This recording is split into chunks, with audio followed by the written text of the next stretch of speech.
আসসালামু আলাইকুম। স্বাগতম জানাচ্ছি প্রিয় লিসেনার্স, প্রতি সোমবার অনুষ্ঠিত আমাদের অমীমাংসিত রহস্যের আজকের এপিসোডে।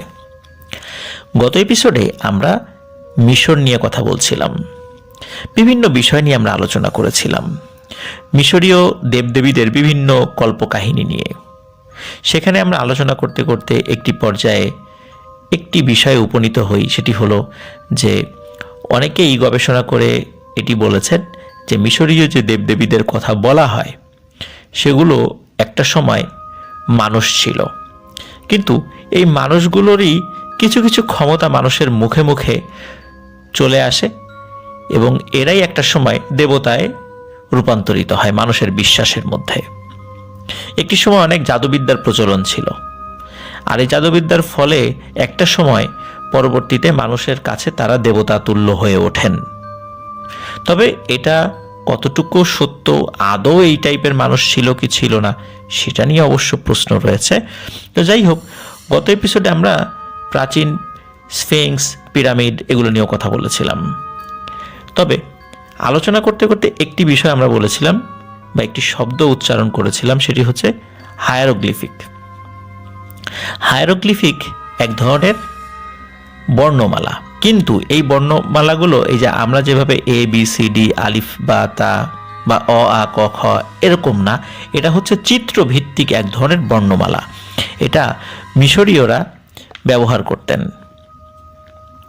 এখন কথা হলো যে এই মিশরীয়রা যে এই হায়ারোগ্লিফিক ব্যবহার করতেন, এটি কিভাবে আমরা আজকের পৃথিবীতে পড়তে পারি বা কিভাবে জানলাম।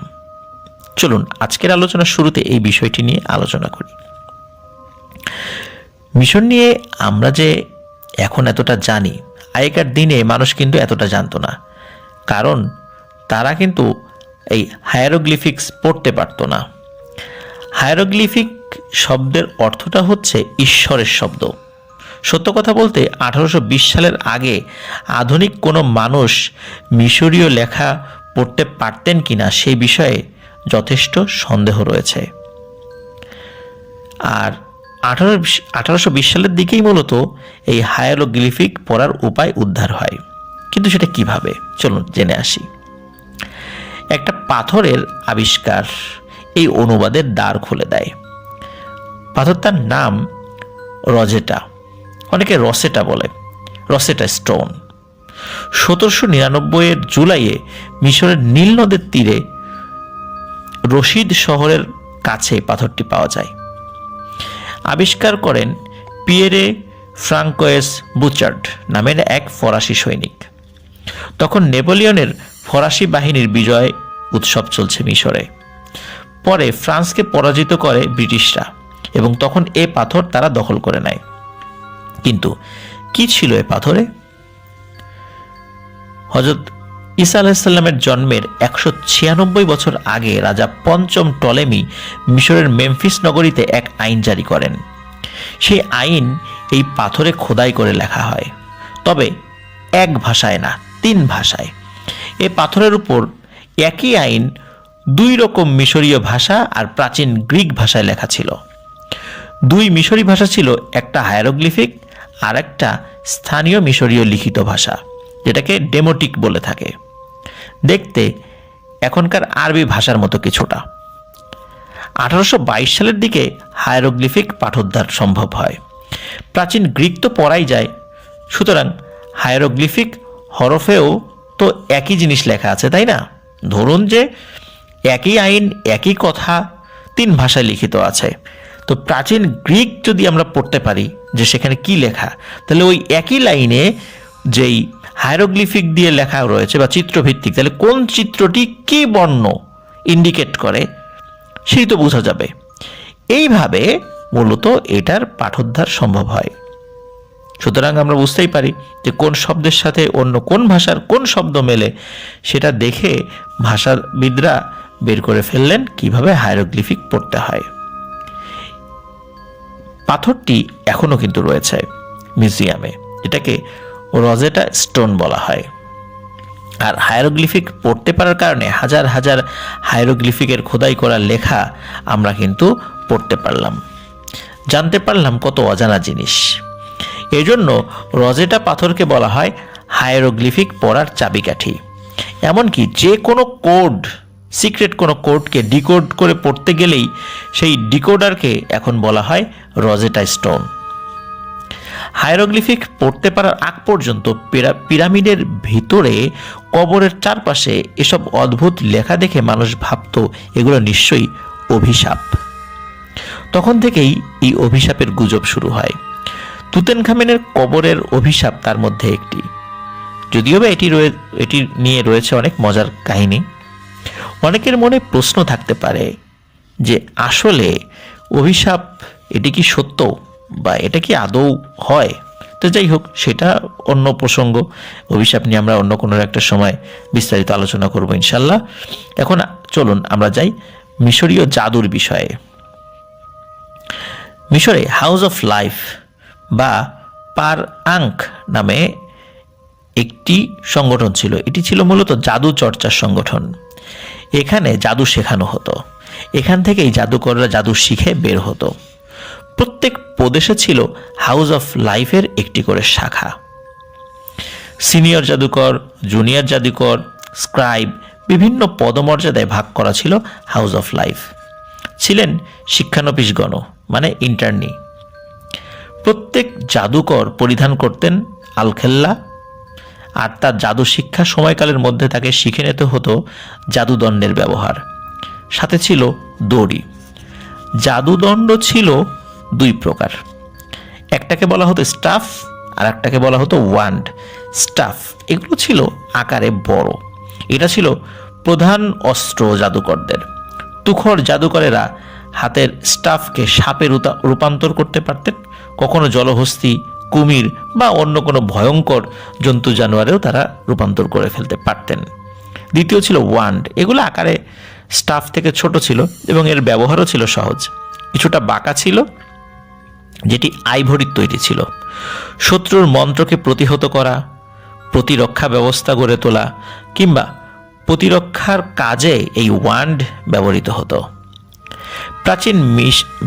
প্রাচীন পিরামিডের টেক্সট রয়েছে বা প্যাপিরাস স্ক্রল ছাড়াও এই লাঠি বা স্টাফের কথা পরবর্তীতে ইহুদি বা খ্রিস্টানদের ধর্মগ্রন্থ বা ইসলামের ক্ষেত্রে পবিত্র কোরআনেও বর্ণনা করা হয়েছে। কোনো কোনো তাফসিরে এই জাদুকরের সংখ্যা 15,000 ছিল বলেও লেখা হয়েছে। যেমন কোরআনে বর্ণনা করা আছে যে নিজের নবিত্ব প্রমাণের জন্য মিশরের নবী হযরত মূসা আলাইহিস সালামকে এই জাদুকরদের মোকাবেলা করতে হয়েছিল। এই দ্বন্দ্বযুদ্ধের দিনক্ষণ নির্ধারণ করা হয়েছিল একটি উৎসবের সময়, যেন সবচেয়ে বেশি মানুষ জড়ো হয়। পবিত্র কোরআনের 20 নং সূরার 59 নং আয়াতে এটি বর্ণিত রয়েছে, যেটির বঙ্গানুবাদ হলো, উৎসবের দিন ধার্য করা হলো, মানুষ যেন সূর্যোদয়ের সময় জড়ো হয়। ওই সময়ে যিনি ফেরাউন ছিলেন বা ফারাও ছিলেন, তিনি নিশ্চিত ছিলেন তার প্রশিক্ষিত জাদুকররা অবশ্যই মূসা আলাইহিস সালামকে হারাতে পারবেন। পবিত্র কোরআনের 20 নং সূরার 65 থেকে 67 নং আয়াতে এ বিষয়ে আরও বর্ণিত আছে, যার বঙ্গানুবাদ হলো, যেটা কোরআন বলছে, মূসা আলাইহিস সালাম বললেন, তোমরা ছুঁড়ে মারো আগে। তারা ছুঁড়ে মারল, মানে জাদুকরেরা ছুঁড়ে মারল। তাদের জাদু বলে মূসার কাছে মনে হলো তাদের দড়ি আর লাঠিগুলো সাপ হয়ে দ্রুত চলছে। তা দেখে মূসার ভিতরে ভয় সঞ্চারিত হলো। যাই হোক, সে অন্য কাহিনী। আমরা আবার জাদুকরদের প্রসঙ্গে ফিরে যাই। প্রত্যেক জাদুকরের সাথে থাকতো একটি করে বক্স। বক্সে থাকতো কিছু মূর্তি, প্যাপিরাস আর কিছু তাবিজ জাতীয় জিনিস। মূর্তিগুলোর নাম ছিল সাবতি। সাবতিগুলোর বিশেষ কাজ ছিল। এ শব্দের অর্থ, মানে সাবতি শব্দের অর্থ হলো উত্তরদাতা বা অ্যান্সারার। যখন দক্ষ কোনো জাদুকর বিশেষ মন্ত্র পড়তেন, তখন এই সাবতি নামক মূর্তিগুলো সাময়িক সময়ের জন্য নড়াচড়া করার ক্ষমতা পেয়ে কাজ করত। যা তাকে করতে বলা হতো তাই করত। এছাড়াও নেক্রোম্যান্সার কাজ করত মৃতদের নিয়ে। হিলর বা হিলার বলা হয়, বা আরেকটা নাম হলো সুনু, তারা কাজ করত হিলিং স্পেল নিয়ে। আরও অনেক ভাগ, উপভাগ বা উপবিভাগ ছিল, যেগুলো অবশ্য তেমন গুরুত্বপূর্ণ নয়। তো প্রিয় লিসেনার্স, নিশ্চয়ই বুঝতে পারছেন যে মিশরীয় জাদুবিদ্যাগুলো কতটা ওই সময়ের জন্য উন্নত ছিল। আমরা অনেকেই আজকের দুনিয়ায় বা আধুনিক দুনিয়ায় জাদুবিদ্যা বিশ্বাস করতে চাই না, কিন্তু পবিত্র কোরআনেই কিন্তু দেখুন জাদুর কথা উল্লেখ রয়েছে। যাই হোক, মিশর নিয়ে বলতে গেলে বলতে হয় তাদের প্রাচীন সাম্রাজ্যগুলোর কথা বা ডাইনেস্টি নিয়ে। সবগুলো নিয়ে আমরা তো বলার সময় পাবো না, বরং খুব পরিচিত একটি ডাইনেস্টি নিয়ে কথা বলি। এজন্য আমাদের আশ্রয় নিতে হবে ধর্মীয় ইতিহাসের। খ্রিস্টপূর্ব প্রায় 1250 বছর আগের কথা। 19তম ডাইনেস্টির প্রবল প্রতাপশালী ফারাও দ্বিতীয় রামসিস তখন শাসন করছেন। বর্তমান রামসিসের মূর্তির সাথে আমরা খোদাই করে লেখা দেখতে পাই, দ্বিভূমির প্রভু সদা ঈশ্বর। এই কথাটি মানে বঙ্গানুবাদ করলে এরকম হয়। আমরা আগেই বলেছিলাম যে ফারাওরা বিশ্বাস করতেন তারা হচ্ছে দেবতার অবতার, মানে দেবতার প্রতিনিধি আর কি। রামেসিস একটু বেশি ঐশ্বরিকত্ব দাবি করে ফেলেছিলেন, আর তার ডান হাত ছিলেন আমন দেবতার টেম্পলের মানে মন্দিরের প্রধান প্রিস্ট হামান, যাকে আমরা হামান বলি। পবিত্র কোরআনে হামানের কথা উল্লেখ রয়েছে। আর রামসিসকে অনেকে চেনেন ওজিমান্ডিয়াস নামে। একটা ভুল ধারণা আছে যে ফারাও নিজেকে একমাত্র দেবতা দাবি করেছিলেন। আসলে তা না, ফারাও ছিল মর্তের বুকে একমাত্র দেবতা, বাকিরা দৃশ্যমান নয়। যেমন কোরআনেই বলা আছে ফারাও নিজেই বিভিন্ন দেবতাতে বিশ্বাস করতেন। ফারাওয়ের প্রধান সভাসদগণ বলল, আপনি কি মূসা আর তার অনুসারীদের এদেশে অরাজকতা চালিয়ে যেতে দেবেন? এভাবে আপনাকে আর আপনার দেবতাদেরকে ত্যাগ করতে দেবেন? পবিত্র কোরআনের 7 নং সূরার 127 নং আয়াতে এটি বলা আছে। ততদিনে মিশরে সুদূর রাজ্য থেকেও অনেক মানুষ এসে থাকত, কারণ মিশর ছিল সবচেয়ে সমৃদ্ধ রাজ্য। এমনই একটা জাতি ছিল হিব্রুরা। মিশরীয়রা তাদেরকে হিব্রু বলে ডাকত, কারণ তারা নদীর ওপার থেকে এসেছে। হিব্রু মানেই নদীর ওপারই। যেহেতু তারা নদীর ওপার থেকে এসেছে, এই জন্য তাদেরকে হিব্রু বলে ডাকত। কিন্তু হিব্রুদের সংখ্যা বাড়তে বাড়তে তুঙ্গে চলে গেল, এত বেশি যে মনে হতে লাগলো স্থানীয় মিশরীয়দের থেকে হিব্রুই বেশি।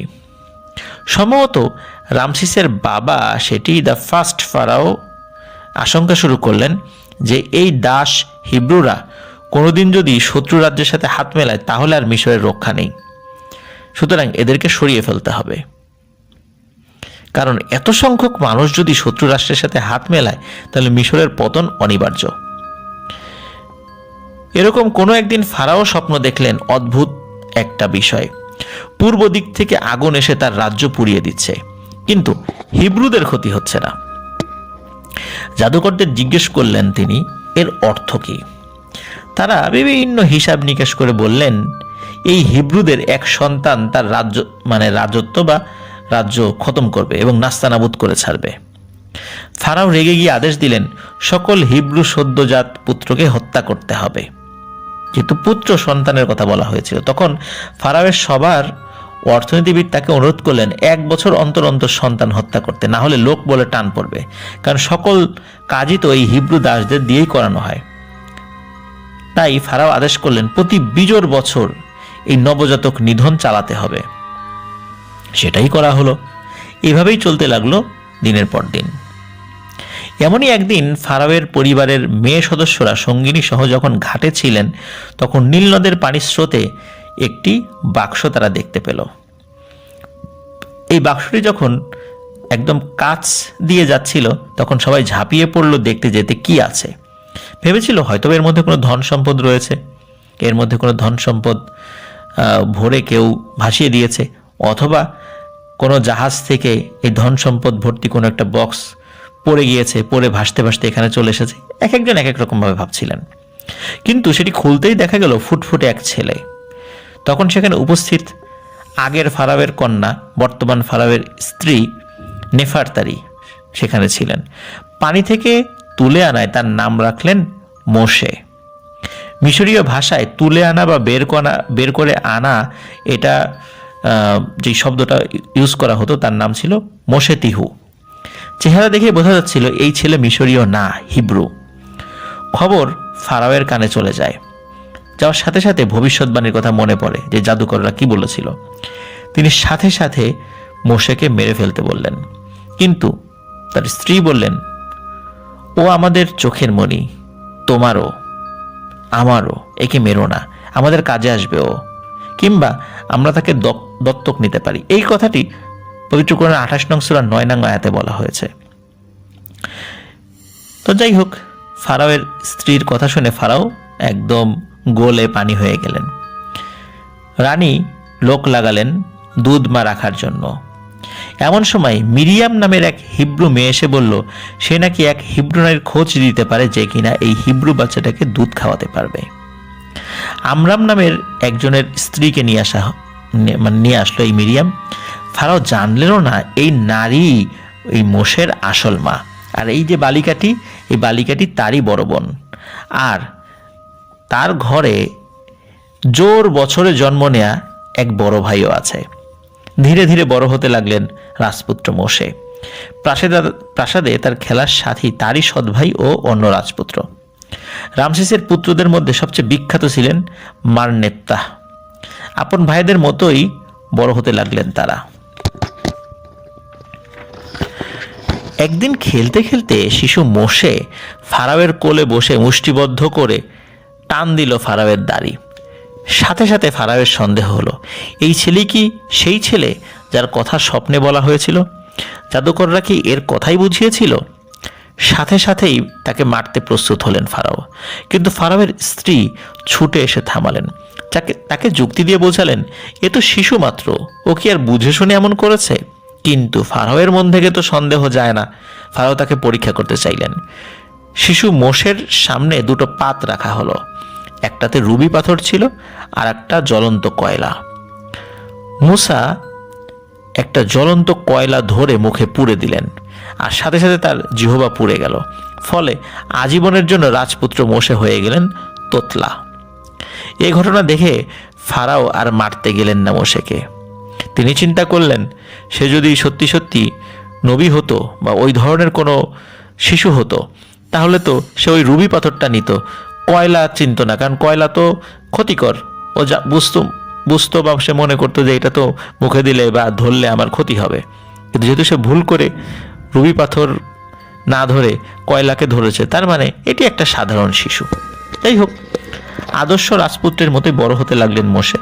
তলোয়ার চালানো, ঘোড়সওয়ার সবকিছুতেই পারদর্শী। কিন্তু বড় হবার সাথে সাথে তিনি বুঝলেন তিনি আসলে মিশরীয় না। যে দাসগুলোকে তিনি খাটান তিনি দেখতে তাদেরই মতো। এটা বুঝতে কষ্ট হলো না যে তিনি আসলে ওই দাসদেরই স্বজাতি। প্রাপ্তবয়স্ক যুবরাজ মোশে একদিন রাস্তায় দেখলেন স্থানীয় এক মিশরীয় নাগরিক এক হিব্রু দাসকে মারছে। রকচাটা মোশের এতে রক্ত চলে গেল মাথায়। গিয়েই বেকায়দায় এমন এক চল লাগালেন তাকে যে সেই মিশরীয় ওইখানেই মারা গেল। এটি যখন বুঝতে পারলেন যে তিনি কি করেছেন, তখন মাথায় আকাশ ভেঙে পড়ল। খুনের আসামি হয়ে পালিয়ে গেলেন মোশে, হারালেন রাজপুত্র উপাধি। তার সৎ ভাইরাই থেকে গেল রাজপুত্র হিসাবে। রামসেসের নিজেরই ছিল প্রায় 10 জন পুত্রকন্যা। বছরের পর বছর পেরিয়ে গেল, ফারাও বুড়ো হয়ে গেছেন, রাজপুত্ররাই আসলে রাজ্য চালায়। ইতিহাস বলে আমন হের খেপেন্স আর মারনেপ্তাহ এই দুজনই আসলে রাজ্য চালাতো রামসেসের নামে। বার্ধক্যে কুজো রামসেস কেবল ঈশ্বরের জায়গাটা নিয়ে বসে আছেন সিংহাসনে। মানে এমন এক ঈশ্বর সিংহাসনে বসে আছেন, কিন্তু সে নিজের রাজ্য চালাইতে পারে না। কি আজব ঈশ্বর! এমন একদিন হঠাৎ রাজপ্রাসাদের সভাকক্ষে এসে হাজির হলো দুজন অচানা দাড়িওয়ালা বয়স্ক লোক। ফারাও বা অন্যান্যরা প্রথমে চিনতেই পারলেন না যে এদের একজন যে এই প্রাসাদেই বড় হওয়া এককালের রাজপুত্র মোশে, আর অন্যজন তারই ভাই হারুন, যে কিনা রক্ষা পেয়ে গিয়েছিল জোর বছরে জন্ম নেয়। প্রাসাদে এসেই মোশে এমন কিছু একটা চেয়ে বসলেন যেটা আজব ঠেকল সভাসদদের কাছে। আমুনরা, আতেন, অসাইরিস, আইসিস, আনুবিস, যে দেবদেবীদের নাম শুনে মোশে নিজেই বড় হয়েছেন, সে জীবন্ত ঈশ্বর ফারাও নিজেই তার সামনে ছিলেন, তখন সকলকে ত্যাগ করে হিব্রুদের উপাস্য এক ঈশ্বরকে মেনে নেয়ার কথা বললেন। এবং মোশে বলেন রা, অসাইরিস, আমন, আনুবিস এরা সকলেই নাকি মিথ্যে, অলিক। ইতোমধ্যে সবার বুঝে যাওয়ার কথা আরবিতে এই মিশরীয় মোশে শব্দটাই হয়ে দাঁড়ায় মুসা। যেহেতু আরবিতে ওকার আর একার নেই, আর ইংরেজিতে এখন এটাকে মোজেস বলে। ফারাও তখন নিজেকে সামলে নিয়ে বললেন, আমরা কি তোমাকে নিজের সন্তানের মতো করে বড় করিনি? তুমি কি তোমার জীবনের এতটা বছর আমাদের সাথে থাকোনি? আর তারপর তুমি ওই কাজটা করলে, তুমি তো খুবই অকৃতজ্ঞ। পবিত্র কোরআনের 26 নং সূরার 18 থেকে 19 আয়াতে এইটুকু বলা রয়েছে। তখন মুসা আলাইহিস সালাম বলেন, হ্যাঁ আমি করেছিলাম ওটা।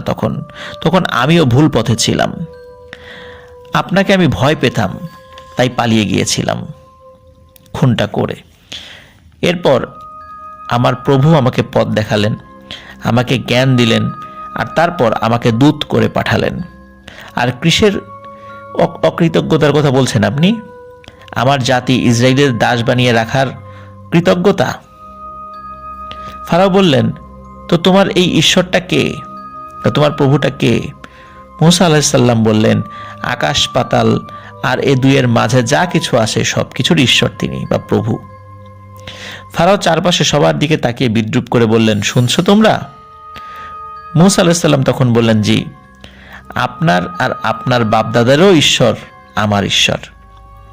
ফারাও তখন সবাইকে বললেন, তোমাদের এই দুধ দেখি পুরোটাই পাগল। মুসা আলাইহিস সালাম বললেন, পূর্ব পশ্চিম আর তার মাঝে সবকিছুর প্রভু তিনি, বোঝার চেষ্টা করুন। ফারাও তখন বিরক্ত হয়ে বললেন, আমি ছাড়া কোন প্রভুর কথা তুমি, বা কোনো প্রভুর কথা যদি তুমি এখন বলো, তাহলে এখনই আমি তোমাকে গ্রেফতার করব। মুসা আলাইহিস সালাম বললেন, এমন কি প্রমাণ দেখালেও, আমি যদি এমন কি প্রমাণও দেখাই তাহলে কি আমাকে গ্রেফতার করবেন? ফারাও বললেন, ও তাই বুঝি, দেখাও তোমার প্রমাণ, যদি তুমি সত্যবাদী হও। মুসা আলাইহিস সালাম সাথে সাথে তার হাতের যেই লাঠিটি ছিল সেই লাঠি ছুঁড়ে ফেললেন এবং সেটা বড় একটি সাপ হয়ে গেল। এরপর তিনি হাত বের করে হাতের তালু দেখালেন সবাইকে। সাদা আলোয় জ্বলজ্বল করছে সে হাত, বিচ্ছুরিত হচ্ছে সে আলো। প্রিয় লিসেনার্স, পবিত্র কোরআনের 26 নং সূরার 18 আয়াত থেকে নিয়ে এখন পর্যন্ত যে বিষয়গুলো আমরা বললাম সেগুলো রয়েছে। এছাড়াও আরও রয়েছে যে ফারাও মানে এটার পরে যেটা হলো, ফারাও আর তার সভাসদদের কেউই বিন্দুমাত্র বিচলিত হলো না এই লাঠি সাপ হওয়া দেখে বা তার হাতের মধ্যে থেকে আলো বিচ্ছুরিত হওয়া দেখে, কারণ এসব দেখে তারা খুবই অভ্যস্ত। ফারাও সভাসদদের বললেন, বাহ, এ তো দেখি খুবই তুখর জাদুকর, এ আমাদের তাড়িয়ে দিতে চায় এই জাদু দিয়ে। তো তোমার ফয়সালা শোনাও দেখি, না তোমাদের ফয়সালা শোনাও দেখি। তখন লোকেরা বলল, এক কাজ করা যায়, ও আর ওর ভাইয়ের ব্যাপারটা আপাতত মুলতবি রাখা হোক, আমরা বরং শহরে শহরে খবর পাঠাই, আমাদের সকল দক্ষ জাদুকরদের আসতে বলি। পবিত্র কোরআনের 26 নং আয়াতের 36 থেকে 37 আয়াতে এইটুকু বলা রয়েছে। যাই হোক, 66 বছর রাজত্ব করা রামসিসের সময় সেদ নামের এক ধরনের উৎসব পালিত হতো। দীর্ঘ রাজত্ব উদযাপন করার জন্য এই উৎসব প্রথম সেদ উৎসব হবে ফারাওয়ের রাজত্বের 30তম বছরে। এরপর প্রতি 3 বছর পর পর একটা করে সেদ উৎসব হবে মিশরীয় নেকড়ে দেবতা সেদের স্মরণে। সুতরাং সিদ্ধান্ত হলো, এরকম এক উৎসবের দিনে মুসা আলাইহিস সালাম আর জাদুকরদের জাদু প্রতিযোগিতা হবে। কোনটা জাদু আর কোনটা ঐশ্বরিক উপহার সেটা ওই দিনই ফয়সালা হবে।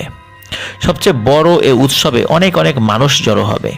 তাই আত্মবিশ্বাসী ফারাও মুসা আলাইহিস সালামকে সেদিন নাস্তানাবুদ করার জন্য ছেড়ে দিলেন।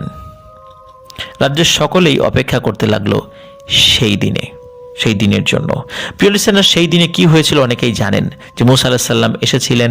জাদুকররা প্রথমে তারা তাদের দড়ি লাঠি ছেড়ে দিয়েছিল, সেগুলো সাপ, বাঘ এরকম ভয়ানক জন্তু হিসাবে ছোটাছুটি শুরু করেছিল।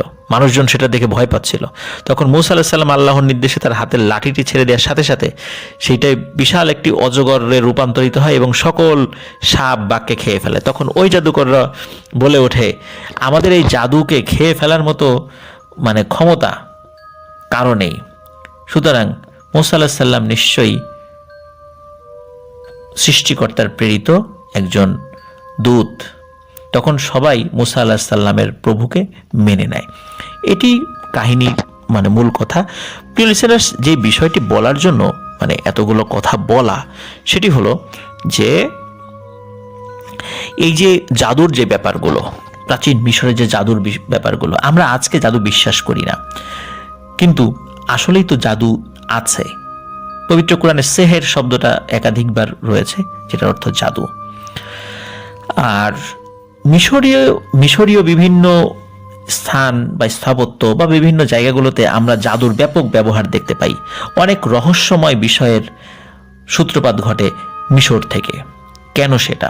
কারণ সেখানে একটা সময় ব্যাপক জাদুবিদ্যার প্রচলন ছিল, জাদু চর্চা হতো।